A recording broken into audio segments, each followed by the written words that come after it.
Okie. Good morning.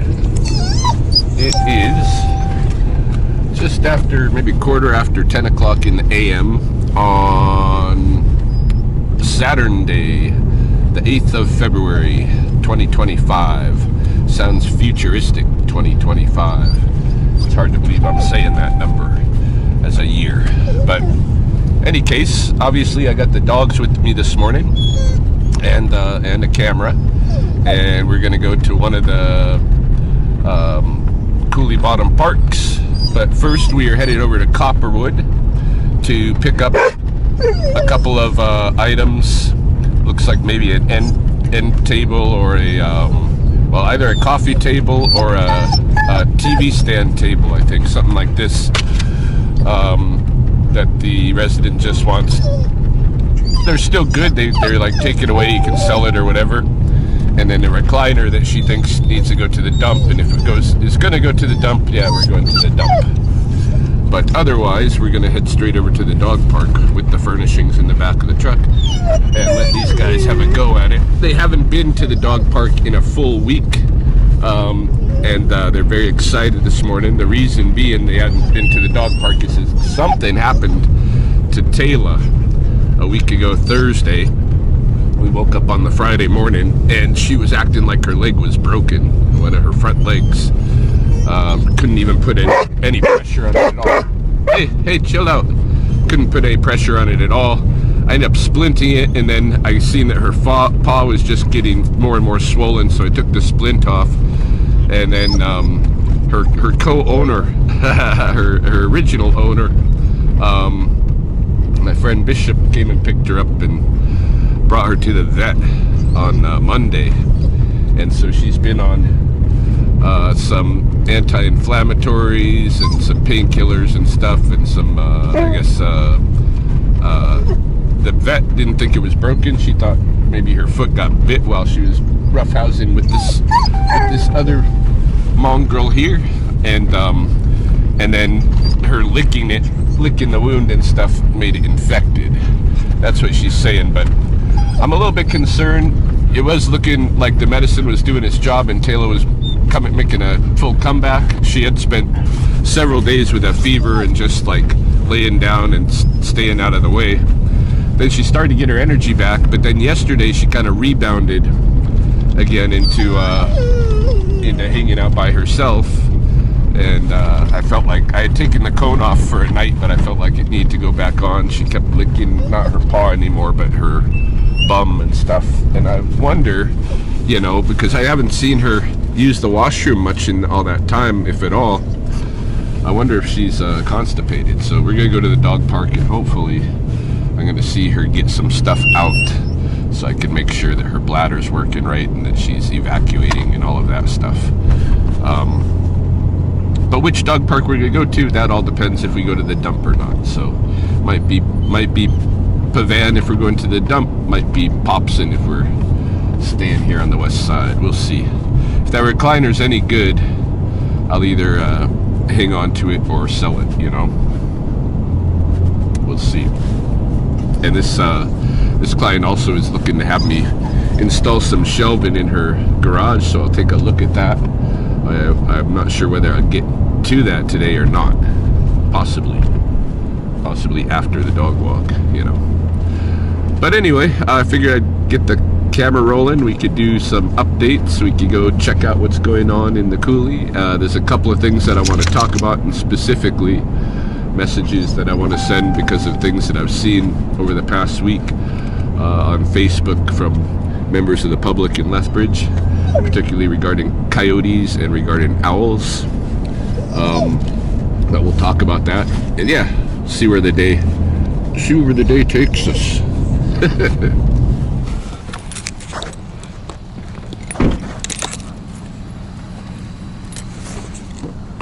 So I picked up everything, and she also gave me a donation of bottles, recyclable bottles. So I'm taking those in for cash right now. Stay there, Hopper, stay there. Don't even try to go nowhere. But yeah, this is the TV stand. It's very nice. I can definitely sell that. And but this chair, not so much. It's pretty rough. Cats have clawed it all over the place and stuff. Probably not saleable. So some more cans and bottles here. Hey, knock it off. Hey, knock it off. No, don't be barking. Okay? Alright, anyway, could bring the cans in here, get a couple of bucks for them, and move on out to the dump. Come on, doggos.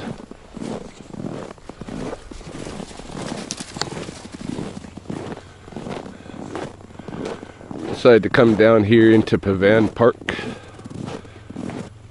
before hitting the dump for a couple of reasons. Primarily, the dogs seem to be getting the itch. They wanted to get out of the vehicle and run and have some fun, and maybe Taylor use the washroom, though I haven't seen it happen yet. We've been out here now a kilometer or so in our hike, so I don't know what's going on with her, if she'll be okay, or Des was telling me as I went out the door that she did spend some time outside last night, so maybe she did use the washroom already, I don't know. But in any case, she seems to be having fun here at the park. And the second reason that I thought I should come here before we go into the dump is I have all that stuff strapped in the back right now, and it's covering over my tools and things like that that might be something someone would want if I were to go and dump the one chair and still have the back open because I have that TV stand. So bottles, by the way, came out to $25.05 for the cans and bottles, so that was not bad. So she paid me $50 to make this dump run, so I made $75 today. And I guess on that front, my big update is I got some work lined up now, full-time work, back in security with Cops, which is the security company that I worked for right after I left Red Crow College, before I started getting some other professional contracts, and I just needed survival work. So Cops have picked me back up. I'm going to be doing 12-hour to 16-hour night shifts, mostly at a couple of contracts that they have right now in Tabor. So I'm going to have an hour worth of driving either way as well. But I'm thinking the night shift is going to give me opportunities to do other things. You know, I'm basically guarding some, they're building a no frills and a BMO bank. And I'm basically guarding those institutions when I'm over there overnight. So there'll be a lot of downtime, you know, almost 12 hours of it, you know. I mean, other than being on alert to make sure nothing's happening on the premises and doing rounds and stuff, there's a lot of time to read, a lot of time to write, a lot of time to do art, a lot of time to do whatever. I could do some online work. But at least that's going to give me a steady income flow coming in, and it shouldn't interfere with my business because it's in night shifts and I can do my other business during the day. So to me, it's kind of a big weight lifted to be going back to work for these guys, because even though it's minimal pay, like I said, the opportunity is there to make more of it than it is, and I'll try to be taking that opportunity. But at the very least, that's going to bring in money every week. This week I'm scheduled to do Monday, Tuesday, Wednesday, Thursday night out there, 12-hour shifts. That's 48 hours, or what is that? 48? No, that's what is that? Yeah, 48 hours for this week that I'll get. So even at whatever his rate is, I'm thinking maybe, you know, $20 if I'm lucky. But you know, 50 times 20 is a couple $1,000, right? So, or is it? I don't know. What is 50 times 20? 10 times 20 is 200, right? So it's 5 times that. I guess it's $1,000 So, but if I can make $1,000 a week at Cops, that'll relieve a lot for me, you know. So that'll relieve a lot. Anyway, financially, my sights are looking brighter. I'm also, you know, this is the last month before the new mortgage kicks in, the second mortgage, and I'm trying right now. I'm working with the broker who got me my original home mortgage with MCAP, and trying to get a new mortgage that'll wrap in both the two and maybe pay off my debts, you know, and then have one, you know, house payment that's less than the sum of the two would be, you know.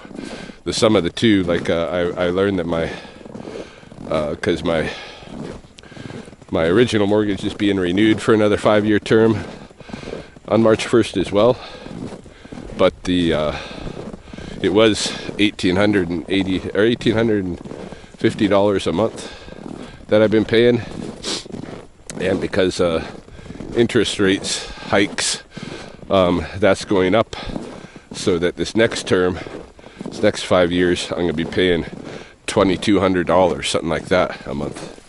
So, you know, every little raise like that, every little increase, I got to find that money for it. So I'm glad I've got something in the works, at least, to help me get a little bit of regular cash flow, you know. But yeah, I'm feeling a little better on the finance side, you know. I don't know that if that's a job to end jobs for me, but I do like security work, so I don't know. We'll see how it goes. I've got some book ideas in mind for doing some Blackfoot language curriculum stuff. I've got a collaborator who's an old friend who's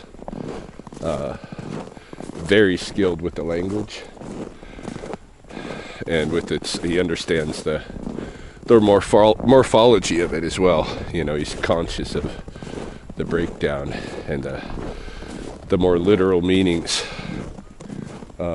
inside Blackfoot constructs. So I'm looking forward to that. That I can do. I can work on that stuff while I'm sitting the security jobs, you know. So double bang for the buck, hopefully. Anyway, my fingers are cold, so I'm going to put the video camera down for a little bit and just look around, and if I see something interesting, of course I'll pull it back out. Kika.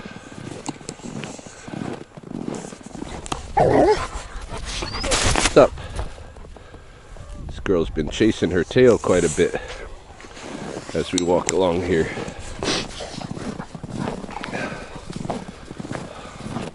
All going back to me wondering what's going on with her evacuation system, whether it be her bum or what have you. Something seems to be up on that end, or she just has a bad itch. I hope it has nothing to do with her infection, and I hope she's not stopped up, because that'll make her even all the more sick and infected. But I haven't so much as seen her pee out here, so I haven't seen her try either. So I don't know what to think.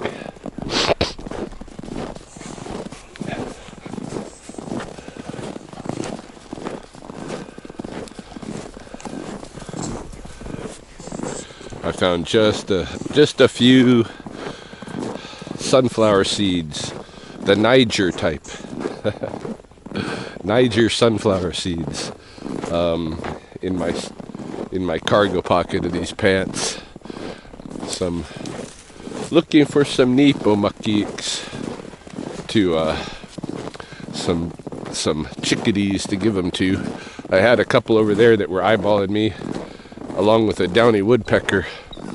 But because, look, she's chasing her tail again, where she was. But because the dogs, the birds wouldn't come down onto my hand. They wanted to. Dogs kept acting like they were going to try to jump up and grab them. So he's doing a lot of that tail chasing, which she doesn't normally do. You okay?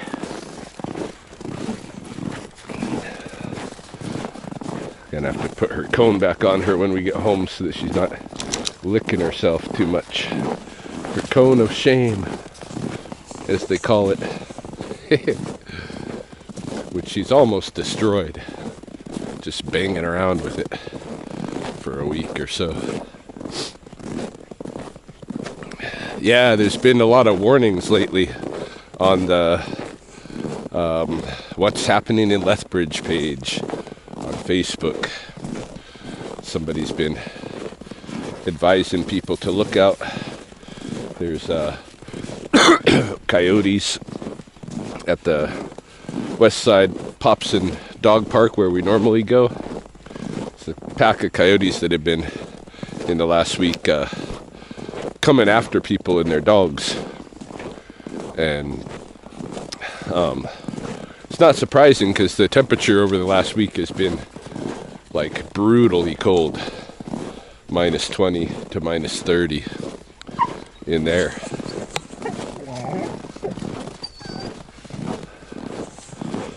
Brutally cold. This has been the warmest day yet, and it's -13, I think, right now, something like that. So that's warm compared to what we've had this week. You want to go this way? We can go this way. So the coyotes are, you know, they're hungry, and it's cold. And yeah, they're probably going to be desperate, and they're going to go after things they wouldn't normally risk going after, including dogs, domestic dogs, and potentially people, you know. I was hunted by coyotes. Somebody else posted, don't believe the myth. They're not trying to lure your dog to them. They're pack animals. They don't put an animal, one of their members, in danger like that. Total bullshit, because they most certainly do. They most certainly do.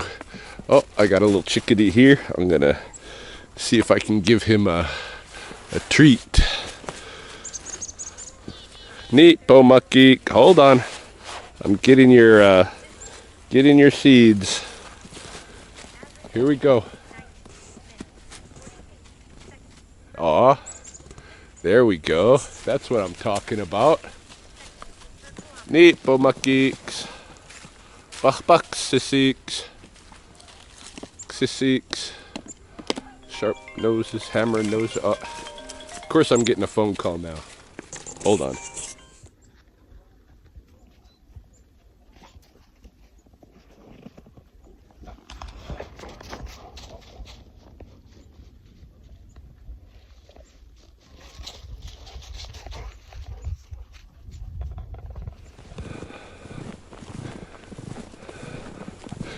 Yeah, the coyote thing. I don't know if I finished with that. I think I got distracted by little birds, but basically people are warning, and they were saying that it's because it's the coyotes' mating season, that they're just being defending their territory kind of thing. I don't think that's it. I think it's a matter of them being desperately hungry in the cold, you know. They need that nourishment, that fuel, to keep themselves going in this cold. So, because they don't brumate or hibernate or nothing, so they got to eat. And when it was minus 25 for several days in a row, doesn't surprise me at all that they took some risks and thought about going after some people, some pets, and that kind of thing. It's happened to me. It could happen to you. And that's what goes on if you're out here, you know, like you can't, if you got animals that are in a situation, it's just like a bear that's trying to fatten up for the winter, and you know, he needs that food. And if you go dancing around by that bear, well, you might get eaten, you know. You might get eaten. Even though the other times of the season, he ain't gonna eat you, you know. But desperation is desperation. The other thing that came out was about owls.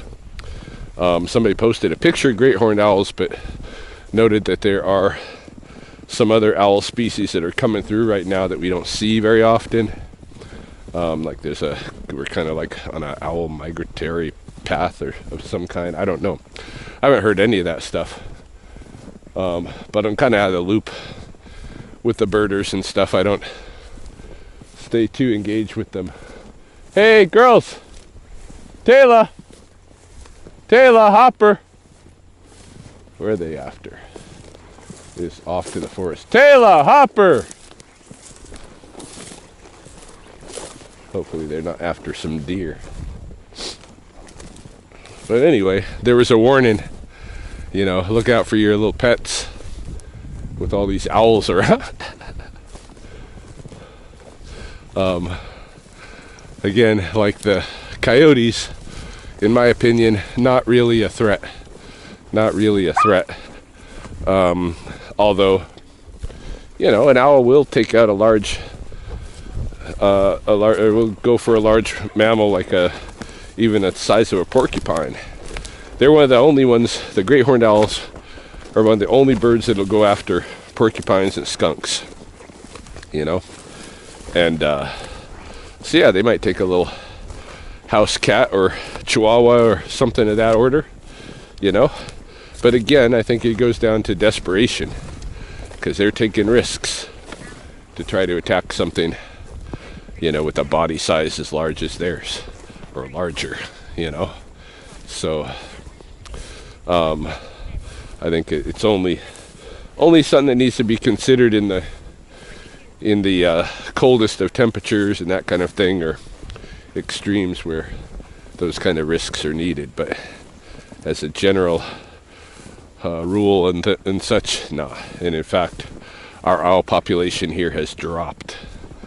The post made it seem like we've got owls galore in the coulees, and it's not the case. At least not anymore. We used to be every section of forest down the river you could find an owl's nest. Not no more. So I wouldn't worry too much about the owls or the coyotes, especially once the temperatures warm up here again. We only get weeks like that. Like in an old winter we would have got a lot of that, but I don't expect we'll have that kind of temperature drop like we just did again for this winter at all. I mean, we might have a little drop, but it's not going to be a week in the deep freeze, you know. So anyway, coming back to the parking area now. My dogs are already at the truck. I'm coming. We'll go to the dump and get on with the day.